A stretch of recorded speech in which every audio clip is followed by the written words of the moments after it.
Welcome back to my physics classroom. ഇന്ന് നമ്മളിവിടെ discuss ചെയ്യാൻ പോകുന്നത് 10ാം ക്ലാസ്സിലുള്ള ഫസ്റ്റ് ചാപ്റ്റർ ആണ് എഫക്റ്റ് ഓഫ് ഇലക്ട്രിക് കറന്റ് അഥവാ വൈദ്യുത പ്രവാഹത്തിന്റെ ഫലങ്ങൾ. അപ്പോൾ ഈ ചാപ്റ്റർ പഠിക്കുന്നതിന് മുന്നേ നമ്മൾ ബേസിക്സ് ആയിട്ട് കുറച്ച് കാര്യങ്ങൾ അറിയണം. ഇതിന്റെ ബേസിക്സ് അറിയാതെ നമ്മൾ ഈ ചാപ്റ്ററിലോട്ടേക്ക് കടന്നു കഴിഞ്ഞ് പഠിക്കാൻ തുടങ്ങിക്കഴിഞ്ഞാൽ നമുക്ക് ഒന്നും മനസ്സിലാവില്ല. അവസാനം നമ്മൾ ബൈഹാർട്ട് ചെയ്യും. ബൈഹാർട്ട് ചെയ്യുമ്പോൾ ഒരിക്കലും അത് നമുക്ക് എക്സാമിന് ഓർത്തെടുത്ത് എഴുതാൻ പറ്റില്ല. ഇപ്പം എന്ത് കാര്യങ്ങളും നമ്മൾ ചെയ്യുമ്പോൾ അത് മനസ്സിലാക്കിക്കൊണ്ട് പഠിച്ചു കഴിഞ്ഞാൽ നമുക്കത് എക്സാമിന് നന്നായിട്ട് എഴുതാൻ പറ്റും. ഓക്കെ, അപ്പം ഞാനിവിടെ ഇതിൻ്റെ ബേസിക്സ് ആണ് പറയുന്നത്. എഫക്റ്റ് ഓഫ് ഇലക്ട്രിക് കറന്റ് അഥവാ വൈദ്യുത പ്രവാഹത്തിൻ്റെ ഫലങ്ങൾ. അപ്പം അതിന് എന്താണ് വൈദ്യുത പ്രവാഹം? വൈദ്യുത പ്രവാഹം ഉണ്ടാകണമെങ്കിൽ എന്തൊക്കെയാണ് വേണ്ടത്? വെറുതെ ഒരു ചെമ്പ് കമ്പി അല്ലെങ്കിൽ ഒരു ഇരുമ്പ് കമ്പി അല്ലെങ്കിൽ ഏതെങ്കിലും ഒരു ലോഹത്തിന്റെ പാർട്ട് വെറുതെ അവിടെ വെച്ച് കഴിഞ്ഞാൽ അതിലൂടെ വൈദ്യുതി ഒഴുകുമോ? ഇല്ല, നമുക്കറിയാം അല്ലേ? അപ്പൊ എന്താണ് അവിടെ സംഭവിക്കുന്നത്? വൈദ്യുതി ഒഴുകാൻ ഉണ്ടാവേണ്ട ക്രൈറ്റീരിയ എന്താണ് എന്നുള്ളതാണ് ഞാൻ പറയാൻ പോകുന്നത്. അപ്പോൾ നമ്മൾ ഈ ചാപ്റ്ററിൽ പഠിക്കുന്ന രണ്ട് കാര്യങ്ങളാണ്. ഒന്ന് ബേസിക്സ് ആയിട്ടുള്ള രണ്ട് കാര്യങ്ങളാണ്. ഒന്ന് ഇലക്ട്രിക് കറണ്ട് അഥവാ ഞാൻ ഈ ചാപ്റ്റർ ത്രൂ ഔട്ട് സിമ്പിളായിട്ട് കറണ്ട് എന്ന് പറയും. കറണ്ട് അഥവാ വൈദ്യുതി അല്ലെങ്കിൽ പൊട്ടൻഷ്യൽ ഡിഫറൻസ്. മറ്റൊന്നാണ് പൊട്ടൻഷ്യൽ ഡിഫറൻസ് അല്ലെങ്കിൽ പൊട്ടൻഷ്യൽ വ്യത്യാസം. ഈ രണ്ട് കാര്യങ്ങൾ എന്താണ് എന്നറിഞ്ഞാൽ മാത്രമേ നമുക്ക് ഈ ചാപ്റ്റർ വളരെ വൃത്തിയായിട്ട് പഠിച്ചെടുക്കാനും നന്നായിട്ട് മനസ്സിലാക്കാനും പറ്റും. അപ്പോൾ എന്താണ് കറണ്ട്, എന്താണ് പൊട്ടൻഷ്യൽ ഡിഫറൻസ് എന്നുള്ളതാണ് ഞാൻ നിങ്ങളെടുത്ത് ആദ്യം പറയുന്നത്. അപ്പോൾ ചെറിയ ചെറിയ കുറച്ച് കാര്യങ്ങളിലൂടെ ഞാൻ നിങ്ങളെ ഈ ചാപ്റ്ററിൻ്റെ വലിയ വലിയ കാര്യങ്ങളിലേക്ക് കൊണ്ടുപോവുകയാണ്. ഇവിടെ ഞാൻ രണ്ട് പാത്രം വെച്ചിട്ടുണ്ട്. ഈ പാത്രത്തിൽ ഉള്ളത് ജലമാണ്. രണ്ട് പാത്രത്തിലും ജലം ആണ് ഉള്ളത്, ഇവിടെയും ഇവിടെയും. അപ്പോൾ എ എന്നുള്ള പാത്രത്തിൽ ജലം കൂടുതലാണ്, ബി എന്നുള്ള പാത്രത്തിൽ ജലം കുറവാണ്. ഈ രണ്ട് പാത്രങ്ങളെയും തമ്മിൽ കണക്ട് ചെയ്യാൻ ഞാൻ ചെറിയൊരു കുഴൽ ഇവിടെ വെച്ചിട്ടുണ്ട് അല്ലേ? അപ്പൊ സ്വാഭാവികമായും നമുക്കറിയാം എ എന്നുള്ള പാത്രത്തിൽ നിന്നും ബി എന്നുള്ള പാത്രത്തിലേക്ക് ജലം ഒഴുകും. എന്തുകൊണ്ടാണ് അങ്ങനെ ഒഴുകുന്നത്? ഇവിടെ എ എന്നുള്ള പാത്രത്തിൽ സ്ഥിതികോർജം കൂടുതലാണ്. സ്ഥിതികോർജത്തിന്റെ സമവാക്യം അല്ലെങ്കിൽ ഇക്വേഷൻ mgh നമ്മൾ കഴിഞ്ഞ വർഷം പഠിച്ചിട്ടുണ്ട് അല്ലേ? ഇവിടെ ഹൈറ്റ് കൂടുതലാണ്, ഇവിടെ ഹൈറ്റ് കുറവാണ്. അപ്പൊ ഇവിടെ ഹൈറ്റ് കൊണ്ട് കിട്ടുന്ന ഊർജമാണ് സ്ഥിതികോർജം. അപ്പൊ ഈ സ്ഥിതികോർജം അല്ലെങ്കിൽ പൊട്ടൻഷ്യൽ എനർജി ബാലൻസ് ചെയ്യാൻ വേണ്ടി എ എന്നുള്ള പാത്രത്തിൽ നിന്നും ബി എന്നുള്ള പാത്രത്തിലേക്ക് വെള്ളം ഒഴുകുമല്ലോ. എപ്പോ വരെ വെള്ളം ഒഴുകും? ഈ രണ്ട് പാത്രത്തിലും വെള്ളം ഈക്വൽ ആകുന്നതുവരെ എ എന്നുള്ള പാത്രത്തിൽ നിന്നും ബി എന്നുള്ള പാത്രത്തിലേക്ക് വെള്ളം ഒഴുകും. അപ്പോൾ എ എന്നുള്ള പാത്രത്തിൽ നിന്നും ബി എന്നുള്ള പാത്രത്തിലേക്ക് ജലം ഒഴുകി. ഇപ്പോൾ ജലനിരപ്പ് രണ്ട് പാത്രത്തിലും തുല്യമായി അല്ലേ? അപ്പൊ ഇവിടെ പൊട്ടൻഷ്യൽ എനർജി അല്ലെങ്കിൽ സ്ഥിതികോർജം കൂടിയ ഭാഗത്തു നിന്നും കുറഞ്ഞ ഭാഗത്തേക്ക് ജലം ഒഴുകി. മനസ്സിലായല്ലോ? ഇതുപോലെ എന്താണ് മർദ്ദം കൂടിയ ഭാഗത്തു നിന്നും മർദ്ദം കുറഞ്ഞ ഭാഗത്തേക്ക് വായു ഒഴുകുന്നുണ്ട്. താപനില കൂടിയ ഭാഗത്തു നിന്നും താപനില കുറഞ്ഞ ഭാഗത്തേക്ക് താപം ഒഴുകുന്നുണ്ട്. ഇവിടെയെല്ലാം ഒരു ഊർജത്തിന്റെ ഒഴുക്കാണ് നമ്മളിവിടെ പറഞ്ഞത് അല്ലേ? അതുപോലെ ഒരു ഊർജത്തിന്റെ ഒഴുക്കാണ് വൈദ്യുതി. അപ്പൊ ഇവിടെ എന്ത് ഊർജമാണ് ഒഴുകുന്നത്? അതാണ് ഇനി പറയാൻ പോകുന്നത്. നമുക്കറിയാം പ്രപഞ്ചത്തിലുള്ള എല്ലാ വസ്തുക്കളും നിർമ്മിച്ചിരിക്കുന്നത് ആറ്റം കൊണ്ടാണ് അല്ലെ? ആറ്റത്തിനുള്ളിൽ ഒരു കേന്ദ്രഭാഗമായി ഒരു ന്യൂക്ലിയസ് ഉണ്ടാവും. ന്യൂക്ലിയസിൽ പോസിറ്റീവ് ചാർജുള്ള പ്രോട്ടോൺ ഉണ്ട്, ചാർജ് ഒന്നും തന്നെ ഇല്ലാത്ത ന്യൂട്രോൺ ഉണ്ട്. ഈ ന്യൂക്ലിയസിന് ചുറ്റും സൂര്യന് ചുറ്റും ഗ്രഹങ്ങൾ കറങ്ങുന്നത് പോലെ ന്യൂക്ലിയസിന് ചുറ്റും ഒരു ഓർബിറ്റിൽ കൂടി എന്ത് ചെയ്യുന്നുണ്ട്? ഇലക്ട്രോണുകളെല്ലാം തന്നെ കറങ്ങുന്നുണ്ട് അല്ലേ? അപ്പൊ ന്യൂക്ലിയസിന് അടുത്തുള്ള ഇലക്ട്രോണുകളൊക്കെ തന്നെയും വളരെ അനുസരണയോടുകൂടി ന്യൂക്ലിയസിന് ചുറ്റും കറങ്ങുകയാണ്. എന്നാൽ ന്യൂക്ലിയസിൽ നിന്ന് വളരെ അകലെയുള്ള ഇലക്ട്രോൺ, ഈ ഇലക്ട്രോണിനെ നമ്മൾ പറയുന്ന പേര് ബാഹ്യതമ ഇലക്ട്രോൺ അല്ലെങ്കിൽ വാലൻസ് ഇലക്ട്രോൺ. ഈ ഇലക്ട്രോണുകൾക്ക് ഇത്തിരി അനുസരണ കുറവായിരിക്കും. ഇപ്പം നിങ്ങൾ തന്നെ ക്ലാസ്സിൽ ടീച്ചർ ഉള്ളപ്പോൾ വളരെ ഒബീഡിയൻ്റ് ആയിരിക്കില്ലേ? അതേസമയം ടീച്ചർ കുറച്ച് അകലെയാണെങ്കിലോ നിങ്ങൾക്ക് ഇത്തിരി അനുസരണ കുറയും അല്ലേ? അതുപോലെ ന്യൂക്ലിയസിൽ നിന്ന് വളരെ അകന്നു നിൽക്കുന്ന ഇലക്ട്രോണുകൾ, അതായത് വാലൻസ് ഇലക്ട്രോണുകൾ ലൂസ്ലി ബൗണ്ടഡ് ആയ, അതായത് ന്യൂക്ലിയസിനുമായി ബൈൻഡിങ് കുറവാണ്. അപ്പൊ അവരെന്ത് ചെയ്യും? ഈ വാലൻസ് ഇലക്ട്രോൺസ് അല്ലെങ്കിൽ ബാഹ്യതമ ഇലക്ട്രോണുകൾ ഫ്രീ ആയിട്ട് നടക്കും, ഫ്രീ ആയിട്ട് മൂവ് ചെയ്യാൻ തുടങ്ങും. അതുകൊണ്ടാണ് ഇതിനെ നമ്മൾ ഫ്രീ ഇലക്ട്രോൺസ് എന്ന് പറയും. അപ്പൊ ഈ ഫ്രീ ഇലക്ട്രോൺസ് ആണ് വൈദ്യുതി കടന്നു പോകുന്ന വസ്തുക്കളിൽ, വൈദ്യുതി കടന്നു പോകുന്ന വസ്തുക്കളെ നമ്മൾ കണ്ടക്ടേഴ്സ് അല്ലെങ്കിൽ ചാലകങ്ങൾ എന്ന് വിളിക്കും. വൈദ്യുതി കടന്നു പോകാത്ത വസ്തുക്കളെ നമ്മൾ ഇൻസുലേറ്റേഴ്സ് അല്ലെങ്കിൽ കുചാലകങ്ങൾ എന്ന് വിളിക്കും. അപ്പോൾ ഈ മെറ്റൽ കണ്ടക്ടർ അല്ലെങ്കിൽ ചാലകങ്ങളിൽ, ലോഹചാലകങ്ങളിൽ ഒക്കെ തന്നെയും ഇത്രയും ഫ്രീ ഇലക്ട്രോൺസ് എന്ത് ചെയ്യുന്നുണ്ട്? ഇങ്ങനെ കറങ്ങി നടക്കുന്നുണ്ട്. ഇപ്പോൾ ഞാനിവിടെ വരച്ചിരിക്കുന്നത് ഒരു മെറ്റൽ പാർട്ടാണ്. അതായത് ഒരു കോപ്പറോ അല്ലെങ്കിൽ ഇരുമ്പോ വേറെ എന്തെങ്കിലും അലൂമിനിയോ, ഒരു കണ്ടക്ടർ, അതായത് വൈദ്യുതിയെ കടത്തിവിടുന്ന ഒരു ചാലകം. ഈ ചാലകം വെറുതെ ഇങ്ങനെ വെച്ചിരിക്കുമ്പോൾ അതിലൂടെ വൈദ്യുതി കടന്നു പോവോ? ഇല്ല. നമുക്കറിയാം അല്ലെ, വെറുതെ ഒരു ചെമ്പ് കമ്പി വൈദ്യുതി കടത്തിവിടുമോ? ഇല്ല. നമ്മൾ എന്ത് ചെയ്യണം? ഒരു ബാറ്ററി കണക്ട് ചെയ്യണം. അപ്പൊ ബാറ്ററി കണക്ട് ചെയ്യുന്നത് വരെ ഇവിടെ എന്താ സംഭവിക്കുന്നത്? ഈ ഫ്രീ ഇലക്ട്രോൺ, സ്വതന്ത്ര ഇലക്ട്രോണുകൾ ഇങ്ങനെ ചുമ്മാ ഇങ്ങനെ കറങ്ങിക്കൊണ്ടിരിക്കുകയാണ്. ഒരു ഓർഡർ ഒന്നും ഇല്ലാതെ അവരിങ്ങനെ അവിടെ കിടന്ന് ഇങ്ങനെ കറങ്ങിക്കൊണ്ടിരിക്കുകയാണ്. ഇനി അതേസമയം ഞാനൊരു ബാറ്ററി അല്ലെങ്കിൽ സെൽ കണക്ട് ചെയ്യുന്ന സമയത്ത് ഇവിടെ ഒരു ഓർഡർ വരികയാണ്, അതായത് ഒരു ക്രമം ഇവിടെ വരികയാണ്. ബാറ്ററി ഇത് ഒരു ബാറ്ററിയുടെ പോസിറ്റീവ് ടെർമിനലാണ്, ഇത് നെഗറ്റീവ് ടെർമിനൽ. പോസിറ്റീവ് ചാർജിനെയും നെഗറ്റീവ് ചാർജിനെയും സെപ്പറേറ്റ് ആക്കി രണ്ട് അഗ്രങ്ങളിൽ സൂക്ഷിക്കുന്നതാണ് ഒരു ബാറ്ററി. കറണ്ട് ഇല്ലെങ്കിലും ഇവിടെ പൊട്ടൻഷ്യൽ ഡിഫറൻസ് ഉണ്ട്. ബാറ്ററിയിൽ ഒരു നെഗറ്റീവ് ടെർമിനൽ ഉണ്ട്, ഒരു പോസിറ്റീവ് ടെർമിനൽ ഉണ്ട്. അതായത് ഒരു നെഗറ്റീവ് എൻഡ് ഉണ്ട്, ഒരു പോസിറ്റീവ് എൻഡ് ഉണ്ട്. അപ്പൊ നെഗറ്റീവ് എൻഡിൽ ഇലക്ട്രോണുകൾ വളരെ കൂടുതലാണ്, പോസിറ്റീവ് എൻഡിൽ ഇലക്ട്രോണുകൾ വളരെ കുറവാണ്. അപ്പോൾ ഇലക്ട്രോണുകൾ കൂടിയ ഭാഗത്തു നിന്നും ഇലക്ട്രോണുകൾ കുറഞ്ഞ ഭാഗത്തേക്ക് ഇലക്ട്രോണുകളുടെ ഒഴുക്ക് ഉണ്ടാകും. അതായത് ഇവിടെ നെഗറ്റീവ് ടെർമിനലിൽ നിന്നും പോസിറ്റീവ് ടെർമിനലിലേക്ക് ഊർജത്തിന്റെ ഒഴുക്ക്. ഏത് ഊർജം? ഇലക്ട്രിക് ഊർജത്തിന്റെ ഒഴുക്കുകൾ. അതായത് ഫ്രീ ഇലക്ട്രോൺസ് ഇവിടെ നെഗറ്റീവ് ഭാഗത്തു നിന്നും പോസിറ്റീവ് ഭാഗത്തേക്ക് ഒഴുകുകയാണ്. അപ്പോൾ ഞാൻ നേരത്തെ വെള്ളത്തിന്റെ കാര്യം പറഞ്ഞതുപോലെ, താപത്തിന്റെ കാര്യം പറഞ്ഞതുപോലെ, വായുവിന്റെ കാര്യം പറഞ്ഞതുപോലെ ഇവിടെ ഇലക്ട്രോൺസ് ഒഴുകുകയാണ്. നെഗറ്റീവ് ചാർജിൽ നിന്നും പോസിറ്റീവ് ചാർജിലേക്ക് ഇലക്ട്രോണുകൾ ഒഴുകുകയാണ്. എന്തുകൊണ്ടാണ് ഒഴുകിയത്? ഇവിടെ ഇലക്ട്രിക് ചാർജിന്റെ ഊർജ നിലയിൽ വ്യത്യാസമുള്ളത് കൊണ്ട്.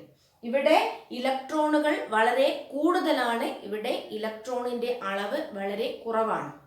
അപ്പോൾ ഇലക്ട്രിക് പൊട്ടൻഷ്യൽ അങ്ങനെയാണ് പറയുന്നത്. ഇലക്ട്രിക് പൊട്ടൻഷ്യൽ കൂടിയ ഭാഗത്തു നിന്നും കുറഞ്ഞ ഭാഗത്തേക്ക് ഇലക്ട്രോണുകൾ ഒഴുകുകയാണ് ചെയ്യുന്നത്. അതാണ് ഞാൻ പറഞ്ഞത്. ഇവിടെ ഒരു സെൽ അല്ലെങ്കിൽ ബാറ്ററി കണക്ട് ചെയ്യുന്ന സമയത്ത് ഇവിടെ നെഗറ്റീവ് എൻഡിൽ നിന്നും പോസിറ്റീവ് എൻഡിലേക്ക് ഇലക്ട്രോണുകൾ പ്രവഹിക്കുന്നു. അതുവരെ ചുമ്മാ ഇങ്ങനെ കറങ്ങിക്കൊണ്ടിരുന്ന ഇലക്ട്രോണുകൾ ഒരു ബാറ്ററി അല്ലെങ്കിൽ സെൽ വന്നതോടുകൂടി അവരെന്ത് ചെയ്യുന്നു? വളരെ അച്ചടക്കത്തോടുകൂടി നെഗറ്റീവ് ഭാഗത്ത് നിന്നും പോസിറ്റീവ് ഭാഗത്തേക്ക് ഇങ്ങനെ ഒഴുകുകയാണ്. അതായത് നിങ്ങൾ ക്ലാസ്സിൽ ടീച്ചർ വരുന്ന സമയത്ത് നിങ്ങൾ അടങ്ങിയിരിക്കില്ലേ അല്ലേ? നിങ്ങൾക്കൊരു ഓർഡർ ഉണ്ടാവില്ലേ? അതുപോലെ ഇവിടെ ഒരു ബാറ്ററി അല്ലെങ്കിൽ സെൽ വരുന്ന സമയത്ത് ഇവിടെ ഇലക്ട്രോണുകൾ ക്രമമായി യൂണിഫോംലി അവരെന്ത് ചെയ്യാണ്? ഒഴുകിക്കൊണ്ടിരിക്കുകയാണ്. ഇങ്ങനെ ഇലക്ട്രോണുകളുടെ അല്ലെങ്കിൽ ഫ്രീ ഇലക്ട്രോൺസിന്റെ ഒഴുക്കിനെയാണ് നമ്മൾ കറണ്ട് എന്ന് വിളിക്കുന്നത്. കറണ്ട്. ഇവിടെ ഇങ്ങനെ കറണ്ട് ഒഴുകാനുണ്ടായ സാഹചര്യം എന്താണ്? ഇലക്ട്രിക് പൊട്ടൻഷ്യലിൽ ഉണ്ടായ വ്യത്യാസം, അല്ലെ? അവിടെ ഇലക്ട്രിക് ഊർജ നിലയിലുണ്ടായ വ്യത്യാസമാണ്. ഈ വ്യത്യാസത്തെയാണ് നമ്മൾ പൊട്ടൻഷ്യൽ ഡിഫറൻസ് അല്ലെങ്കിൽ പൊട്ടൻഷ്യൽ വ്യത്യാസം എന്ന് വിളിക്കുന്നത്. മനസ്സിലായോ? അപ്പോൾ ഈ ചാപ്റ്ററിന്റെ ബേസിക് ആയിട്ടുള്ള കാര്യമാണ് ഞാൻ പറഞ്ഞത്. പൊട്ടൻഷ്യൽ ഡിഫറൻസ് അല്ലെങ്കിൽ പൊട്ടൻഷ്യൽ വ്യത്യാസം, കറണ്ട് അഥവാ വൈദ്യുതി. ഈ രണ്ട് കാര്യങ്ങൾ നിങ്ങൾക്ക് മനസ്സിലായല്ലോ. പൊട്ടൻഷ്യൽ ഡിഫറൻസ് എന്ന് പറഞ്ഞാൽ എന്താണ്? ഇലക്ട്രിക് ഊർജ നിലയിലുള്ള വ്യത്യാസം കാരണം ഇലക്ട്രോണുകൾ കൂടിയ ഭാഗത്തു നിന്നും ഇലക്ട്രോണുകൾ കുറഞ്ഞ ഭാഗത്തേക്ക് ഇലക്ട്രോണുകളുടെ ഒഴുക്ക്, അല്ലെങ്കിൽ ആ രണ്ട് എൻഡുകൾ തമ്മിൽ, ആ രണ്ട് അഗ്രങ്ങൾ തമ്മിലുണ്ടാവുന്ന ഇലക്ട്രിക് ഊർജ നിലയിലുള്ള വ്യത്യാസത്തെയാണ് നമ്മൾ പൊട്ടൻഷ്യൽ ഡിഫറൻസ് അഥവാ പൊട്ടൻഷ്യൽ വ്യത്യാസം എന്ന് വിളിക്കുന്നത്. ഈ പൊട്ടൻഷ്യൽ വ്യത്യാസം ഇവിടെ ബാറ്ററി ഉണ്ടാക്കുന്നത് കൊണ്ടാണ് എന്ത് ഇവിടെ ഉണ്ടാവുന്നത്? കറണ്ട് ഒഴുകും. വൈദ്യുതി അല്ലെങ്കിൽ കറണ്ടിനെ നമ്മൾ റെപ്രസെന്റ് ചെയ്യുന്നത് ഐ എന്ന ലെറ്റർ ഉപയോഗിച്ചുകൊണ്ടാണ് റെപ്രസെന്റ് ചെയ്തത്. I ഈസ് ഈക്വൽ ടു, അപ്പൊ നമ്മൾ പറഞ്ഞു കഴിഞ്ഞു കറണ്ട് എന്ന് പറഞ്ഞു കഴിഞ്ഞാൽ ഒരു നിശ്ചിത സമയത്തിനുള്ളിലുള്ള ചാർജുകളുടെ ഒഴുക്കാണ് കറണ്ട്. അപ്പോൾ I is equal to Q by T. അപ്പൊ ഇതിൽ നിന്ന് നമുക്ക് കറണ്ടിന്റെ യൂണിറ്റ് കണ്ടുപിടിക്കാം. ചാർജിന്റെ യൂണിറ്റ് ബൈ സമയത്തിന്റെ യൂണിറ്റ്. ചാർജിന്റെ യൂണിറ്റ് എന്താ? കൂളോം ബൈ സമയത്തിന്റെ യൂണിറ്റ് സെക്കൻഡ്. അപ്പൊ കൂളോം ബൈ സെക്കൻഡ്. അപ്പൊ നമുക്ക് കറണ്ടിന്റെ യൂണിറ്റ് കൂളോം പെർ സെക്കൻഡ് എന്ന് എഴുതാം. കൂളോമിനെ നമ്മൾ സി എന്നും സെക്കൻഡിന്റെ എസ് എന്നുമാണ് എടുക്കുന്നത്. Coulomb per second. അല്ലെങ്കിൽ കറണ്ടിന്റെ മറ്റൊരു യൂണിറ്റ് ആണ് ആംബിയർ. കറണ്ട് അളക്കാൻ ഉപയോഗിക്കുന്ന ഉപകരണമാണ് അമ്മീറ്റർ. ഇലക്ട്രോണുകൾ ഒഴുകുന്നത് നെഗറ്റീവിൽ നിന്ന് പോസിറ്റീവിലേക്കാണ്. പക്ഷേ കൺവെൻഷനലി നമ്മൾ അസ്യൂം ചെയ്യുന്നത് കറണ്ട് ഒഴുകുന്നത് പോസിറ്റീവ് ഭാഗത്തു നിന്നും നെഗറ്റീവ് ഭാഗത്തേക്കാണ്. ഇത്രയും കാര്യം നിങ്ങൾക്ക് മനസ്സിലായല്ലോ. ഓക്കെ, ഇനി നമ്മൾ ചാപ്റ്ററിലേക്ക് കടന്നു വരികയാണ്. നിങ്ങളുടെ ചാപ്റ്ററിൽ ഫസ്റ്റ് പേജിൽ കൊടുത്തിരിക്കുന്നത് ഒരു കിച്ചണിലുള്ള രംഗമാണ്, അല്ലേ? കിച്ചണിൽ ധാരാളം ഇലക്ട്രിക് ഉപകരണങ്ങളുണ്ട്, വൈദ്യുത ഉപകരണങ്ങൾ ഉണ്ട്. അതായത് വൈദ്യുതി കൊണ്ട് പ്രവർത്തിപ്പിക്കുന്ന ഉപകരണങ്ങൾ. Mixie, fridge, induction cooker, microwave oven, storage cell, ഇതൊക്കെ നിങ്ങൾ അവിടെ കാണുന്നുണ്ടാവും, അല്ലേ? ഇവിടെ ഒക്കെ തന്നെയും നമ്മൾ ഇൻപുട്ടായി കൊടുക്കുന്നത് വൈദ്യുതോർജമാണ്. പക്ഷേ നമുക്ക് ഔട്ട്പുട്ടിൽ കിട്ടുന്നത് വൈദ്യുതോർജമാണോ? അല്ല. ഔട്ട്പുട്ടിൽ നമുക്ക് പലതരം ഊർജങ്ങളാണ് ലഭിക്കുന്നത്, അല്ലേ? അതായത് നമുക്കൊരു ഇൻഡക്ഷൻ കുക്കർ എടുത്തു നോക്കാം. ഇൻഡക്ഷൻ കുക്കറിൽ നമ്മൾ ഇൻപുട്ടിൽ കൊടുക്കുന്നത് വൈദ്യുതിയാണ്, ഇലക്ട്രിക്കൽ എനർജിയാണ്. പക്ഷേ ഔട്ട്പുട്ടിൽ നമുക്ക് പുറത്തേക്ക് ലഭിക്കുന്നത് അത് താപോർജമായിട്ടാണ്, അതായത് ഹീറ്റ് എനർജിയാണ്. അപ്പൊ ഇവിടെ വൈദ്യുതോർജം താപോർജമായി മാറുകയാണ് ചെയ്യുന്നത്. Electrical energy is converted in to heat energy. Mixie ആണെങ്കിലോ, മിക്സിയിൽ വൈദ്യുതോർജം യാന്ത്രികോർജമായിട്ടാണ് മാറുന്നത്. അതായത് electrical energy is converted in to mechanical energy. Next, storage cell. അത് ശ്രദ്ധിക്കേണ്ട ഒരു കാര്യമാണ്. സ്റ്റോറേജ് സെൽ ചാർജ് ചെയ്യുന്ന അവസരത്തിൽ അവിടെ ഇലക്ട്രിക്കൽ എനർജി കെമിക്കൽ എനർജി ആയിട്ടാണ് മാറുന്നത്. അതായത് വൈദ്യുതോർജം രാസോർജമായി മാറുന്നു. ഇനി എന്താണ് ചാർജ് ചെയ്യാത്ത അവസരങ്ങളിലോ അവിടെ രാസോർജം വൈദ്യുതോർജമായിട്ടാണ് മാറുന്നത്. അപ്പൊ ഇങ്ങനെ ഓരോ ഉപകരണങ്ങൾ എന്ത് ചെയ്യുന്നുണ്ട്? വൈദ്യുതോർജത്തെ മറ്റൊരു ഊർജ രൂപത്തിലേക്ക് മാറ്റുന്നുണ്ട്. നമ്മൾ പഠിച്ചിട്ടുണ്ട് ഊർജ സംരക്ഷണ നിയമം. അതായത് ഊർജത്തെ നിർമ്മിക്കാനോ നശിപ്പിക്കാനോ കഴിയില്ല. അത് ഒരു രൂപത്തിൽ നിന്നും മറ്റൊരു രൂപത്തിലേക്ക് മാറ്റാനേ കഴിയൂ. Energy can neither be created nor be destroyed. It can convert from one form to another form. ഇതാണ് എനർജി കൺസർവേഷൻ ലോ. ഇതാണ് ഉപകരണങ്ങളിൽ നടക്കുന്നത്. അപ്പോൾ അയൺ ബോക്സ്, ഇൻഡക്ഷൻ കുക്കർ, എന്താണ് പിന്നെ മൈക്രോവേവ് ഓവൺ, ഇതിലൊക്കെ നടക്കുന്നത് വൈദ്യുതോർജം താപോർജമായി മാറിക്കൊണ്ടിരിക്കുകയാണ് ചെയ്യുന്നത്. അതായത് ഹീറ്റ് എനർജി ആയിട്ടാണ് മാറുന്നത്. അപ്പം ഞാൻ പല ഉപകരണങ്ങളും പറഞ്ഞു. ആ ഉപകരണങ്ങളിലൊക്കെ തന്നെ എന്താണ് വൈദ്യുതോർജം മറ്റൊരു ഊർജ രൂപത്തിലേക്ക് മാറുന്നു. വൈദ്യുതോർജം താപോർജമായി മാറുന്നതിനെ നമുക്ക് താപഫലം എന്ന് വിളിക്കാം. ഇനി മിക്സിയിലാണെങ്കിൽ വൈദ്യുതോർജം യാന്ത്രികോർജമായി മാറുന്നു. അവിടെ വൈദ്യുതിയുടെ യാന്ത്രിക ഫലമാണ് നടക്കുന്നത്. ഇനി എന്താണ് വൈദ്യുതോർജം കാന്തികോർജമായി മാറുന്ന സന്ദർഭങ്ങളുണ്ട്. അവിടെ വൈദ്യുതിയുടെ കാന്തിക ഫലമാണ് നടക്കുന്നത്. ഇങ്ങനെ ഒരു ഉപകരണം നമുക്ക് പ്രയോജനപ്രദമായ ഏത് രൂപത്തിലേക്കാണോ വൈദ്യുതോർജത്തെ മാറ്റുന്നത്, അതാണ് ആ ഉപകരണത്തിന്റെ വൈദ്യുത പ്രവാഹത്തിന്റെ ഫലം. ഓക്കെ, വൈദ്യുതോർജത്തെ ഒരു ഉപകരണം നമുക്ക് പ്രയോജനപ്രദമായ ഏത് ഊർജ രൂപത്തിലേക്കായിട്ടാണോ പരിവർത്തനം ചെയ്യപ്പെടുന്നത്, അതാണ് ആ ഉപകരണത്തിലുള്ള വൈദ്യുത പ്രവാഹത്തിന്റെ ഫലം. അപ്പൊ മിക്സിയിൽ നടക്കുന്നത് വൈദ്യുതിയുടെ യാന്ത്രിക ഫലമാണ്. അയൺ ബോക്സിൽ നടക്കുന്നത് വൈദ്യുതിയുടെ താപഫലമാണ്. ഇൻഡക്ഷൻ കുക്കറിൽ നടക്കുന്നത് വൈദ്യുതിയുടെ താപഫലമാണ്. വാഷിംഗ് മെഷീനിൽ നടക്കുന്നത് വൈദ്യുതിയുടെ യാന്ത്രിക ഫലമാണ്. അപ്പൊ എന്താണ് വൈദ്യുത പ്രവാഹത്തിന്റെ ഫലം എന്ന് നിങ്ങൾ മനസ്സിലാക്കി കഴിഞ്ഞു.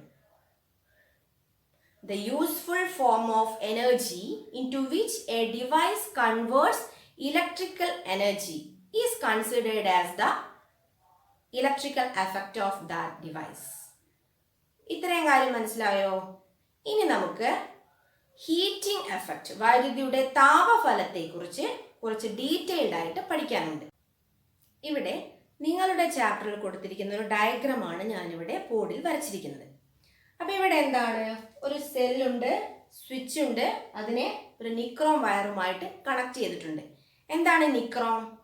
നിക്രോം എന്ന് പറഞ്ഞാൽ ലോഹസങ്കരമാണ്. അതായത് ഒന്നിൽ കൂടുതൽ ലോഹങ്ങൾ കലർത്തിയിട്ട് ഉണ്ടാക്കിയിരിക്കുന്ന ഒരു പദാർത്ഥം. Nichrome is N alloy. ഒന്നിൽ കൂടുതൽ മെറ്റൽസ് കലർത്തിയിട്ടുണ്ടാക്കിയ ഒരു പദാർത്ഥമാണ് എന്താണ് നിക്രോം. ഓക്കെ, നിക്രോമിന്റെ ഒരു പ്രത്യേകത, നിക്രോമിന് റെസിസ്റ്റൻസ്, അതായത് പ്രതിരോധം വളരെ കൂടുതലാണ്. നിക്രോമിലൂടെ വൈദ്യുതി ഒഴുകുമ്പോൾ അവിടെ വൻതോതിൽ താപോർജം ഉൽപ്പാദിപ്പിക്കപ്പെടുന്നു. ഇവിടെ വൈദ്യുതി ചെയ്യുന്ന ഒരു പ്രവൃത്തിയാണെന്ത്, താപോർജം ഉണ്ടാക്കുക എന്നുള്ളത്. ഇപ്പൊ ഞാൻ പറഞ്ഞു, നമ്മൾ അണക്കെട്ടിൽ കെട്ടി നിർത്തിയിരിക്കുന്ന ജലം താഴേക്ക് ഒഴുകുമ്പോൾ എന്ത് ചെയ്യുന്നു, അവിടെ ഒരു ജലചക്രം വെക്കുകയാണെങ്കിൽ ആ ടർബൈൻ ജലചക്രം എന്ത് ചെയ്യും, ആ ശക്തമായുള്ള ജലത്തിന്റെ ഒഴുക്ക് കാരണം ആ ചക്രം കറങ്ങും, അല്ലേ? അതുപോലെ വൈദ്യുതിക്കും എന്തുണ്ട്, ഒരു പ്രവൃത്തി ചെയ്യാനുള്ള കഴിവുണ്ട്. ഡാമിലുള്ള വെള്ളം ശക്തമായ, അതായത് ഒരു ഹൈറ്റിൽ കെട്ടി നിർത്തിയത് കൊണ്ട് അതിന് ഹൈ പൊട്ടൻഷ്യൽ എനർജി കിട്ടുന്നു. അങ്ങനെ ആ ഹൈ പൊട്ടൻഷ്യൽ എനർജിയിൽ നിന്ന് ആ വെള്ളം എന്ത് ചെയ്യുന്നു, വളരെ ശക്തമായി പെൻസ്റ്റോക്ക് കുഴലിലൂടെ താഴേക്ക് ഒഴുകുകയും അങ്ങനെ ശക്തമായി ഒഴുകുന്നത് വഴി വെള്ളത്തിന് ആ ഒഴുകുന്ന വെള്ളത്തിന് ഒരു വർക്ക് ചെയ്യാനുള്ള കഴിവ് കിട്ടുകയുമാണ്. ശക്തിയായി താഴേക്ക് വരുന്ന ജലത്തിന് പ്രവൃത്തി ചെയ്യാനുള്ള ഒരു കഴിവുണ്ട്. അതായത് ഒരു ടർബൈനിനെ അല്ലെങ്കിൽ ഒരു ജലചക്രത്തെ കറക്കാനുള്ള കഴിവുണ്ട് എന്നാണ് ഇവിടെ കാണുന്നത്. അപ്പോൾ ശക്തമായി ഒഴുകുന്ന ജലത്തിന് അവിടെ ഒരു ടർബൈനെ കറക്കാൻ പറ്റുന്നു, അല്ലെങ്കിൽ ഒരു ചക്രത്തെ കറക്കാൻ പറ്റുന്നു, അങ്ങനെ ഒരു പ്രവൃത്തി ചെയ്യാൻ പറ്റുന്നുണ്ട്, അല്ലേ? അതുപോലെ ഇവിടെ ഒഴുകുന്ന വൈദ്യുതിക്ക് ഇവിടെ താപോർജം ഉണ്ടാക്കാനുള്ള ഒരു കഴിവുണ്ട്. ഈ പ്രക്രിയയെ, അതായത് വൈദ്യുതോർജം ഒഴുകുമ്പോൾ ഒരു ചാലകത്തിൽ താപം ഉൽപ്പാദിപ്പിക്കപ്പെടുന്ന ഈ പ്രക്രിയയെ പറയുന്ന പേരാണ് ജൂൾ ഹീറ്റിംഗ് അല്ലെങ്കിൽ ഓമിക് ഹീറ്റിംഗ് എന്നും പറയാം.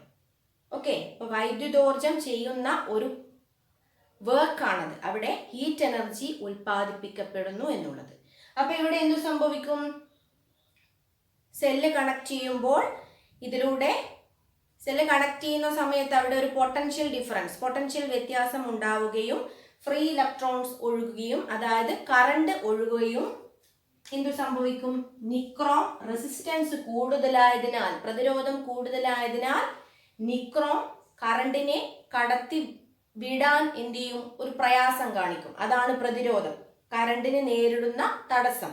അങ്ങനെ ഒരു തടസ്സം ഉള്ളതിനാൽ അവിടെ വൈദ്യുതോർജം താപോർജമായി മാറുകയാണ് ചെയ്യുന്നത്. ഓക്കെ, അപ്പൊ ഇതിനെയാണ്, അതായത് വൈദ്യുതോർജം താപോർജമായി മാറുന്ന ഈ പ്രക്രിയയെ പറയുന്ന പേരാണ് ജൂൾ ഹീറ്റിംഗ്. നമ്മൾ പറഞ്ഞു ചാർജിന്റെ ഒഴുക്കാണ് വൈദ്യുതി എന്ന് പറഞ്ഞു അല്ലെ. ഒരു കൂളോം ചാർജിനെ ഈ പോയിന്റിൽ നിന്ന് ഈ പോയിന്റിലേക്ക് എത്തിക്കാൻ, കൂളോം എന്ന് പറഞ്ഞാൽ ചാർജിന്റെ യൂണിറ്റ് ആണ് കൂളോം, 1 ജൂൾ വർക്ക് ചെയ്തു എങ്കിൽ, ഒരു പോയിന്റിൽ നിന്ന് മറ്റൊരു പോയിന്റിലേക്ക് 1 കൂളോം ചാർജിനെ ഈ പോയിന്റിൽ നിന്ന് ഈ പോയിന്റിലേക്ക് എത്തിക്കാൻ 1 ജൂൾ വർക്ക് ചെയ്തു എങ്കിൽ ഈ രണ്ട് പോയിന്റുകൾക്കിടയിലുള്ള പൊട്ടൻഷ്യൽ ഡിഫറൻസ് അല്ലെങ്കിൽ പൊട്ടൻഷ്യൽ വ്യത്യാസം 1 വോൾട്ട് ആയിരിക്കും.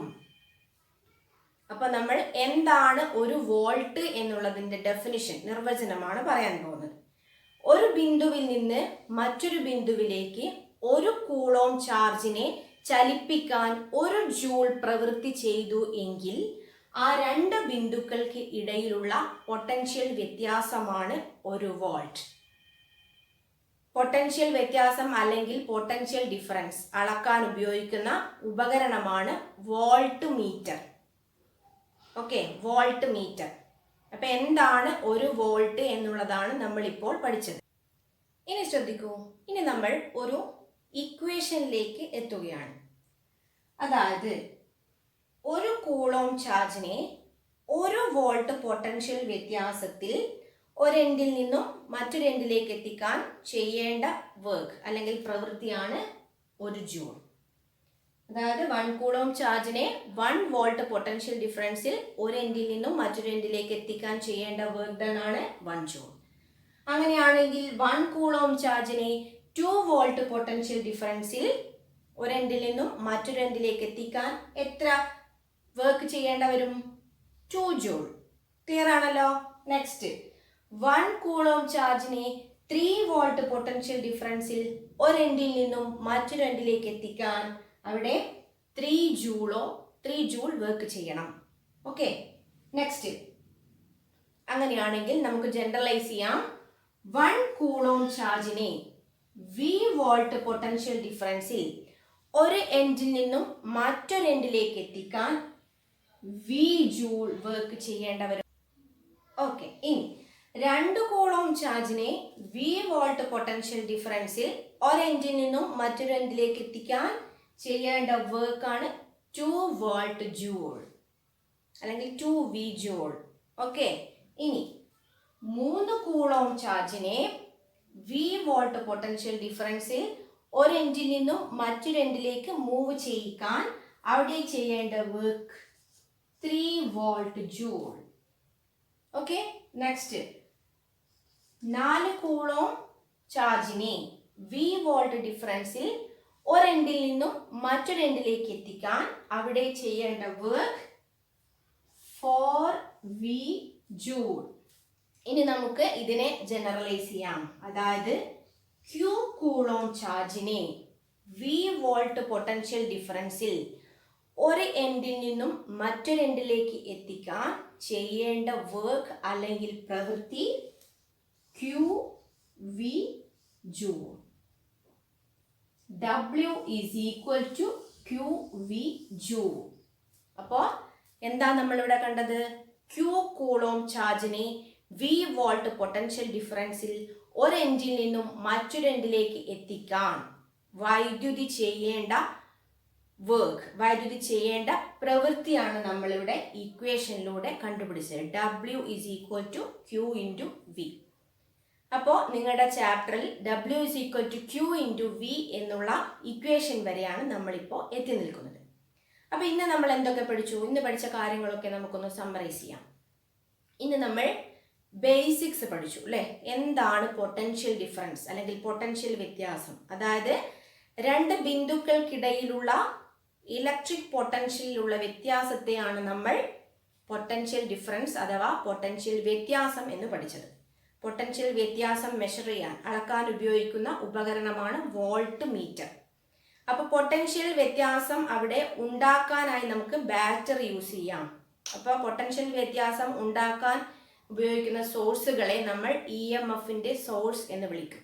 പൊട്ടൻഷ്യൽ വ്യത്യാസം ഉണ്ടാക്കാൻ നമുക്ക് സെല്ലുകൾ, ജനറേറ്റർ ഇതൊക്കെ ഉപയോഗിക്കാം. ഓക്കെ, അപ്പോൾ പൊട്ടൻഷ്യൽ ഡിഫറൻസ് ഉണ്ടാകുമ്പോൾ അവിടെ കറണ്ടിന്റെ ഒഴുക്ക് ഉണ്ടാകുന്നു.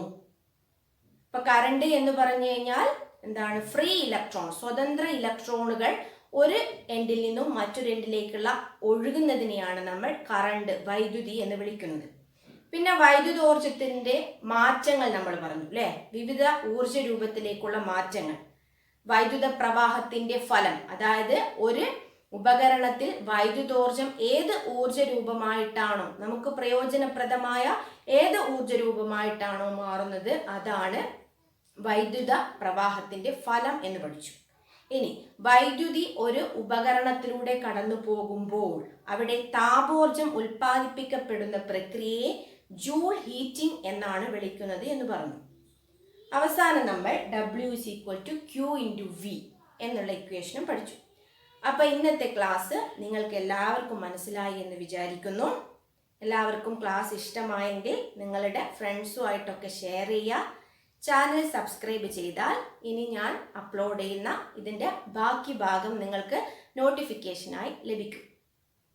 അപ്പോൾ വീഡിയോ കണ്ട എല്ലാവർക്കും നന്ദി, നമസ്കാരം.